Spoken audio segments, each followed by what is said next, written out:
দীর্ঘদিন ধরে শাকিব খান ও অপু বিশ্বাস আলাদা থাকা সত্ত্বেও এবার যেন ছেলের জন্মদিন ঘিরে এক হলেন তারা।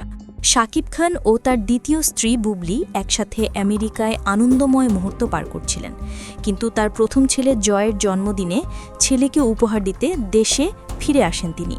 যদিও শাকিব খান আর অপু বিশ্বাসের মধ্যে আগের মতো সম্পর্কের মিল নেই, তবুও ছেলে জয়ের আবদারের এবার জন্মদিনে এক হলেন তারা।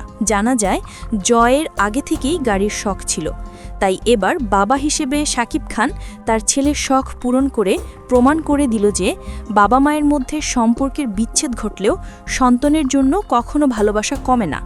সুপারস্টার শাকিব খান ও তার স্ত্রী অপু বিশ্বাসের বিবাহ বিচ্ছেদ ঘটেছিল 2018 সালের 12 মার্চে, যা প্রায় 7 বছর আগে। কিন্তু এখনও ছেলেকে ভালোবেসে আগলে রেখে বাবা হিসেবে ছেলের জন্য সব দায়িত্ব পালন করে যান তিনি।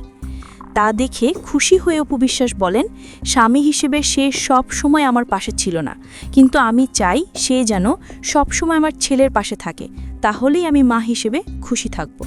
দর্শক, আপনাদের কি মনে হয় ছোট এই পরিবার আবার কি এক হবে? অবশ্যই কমেন্টে জানাবেন।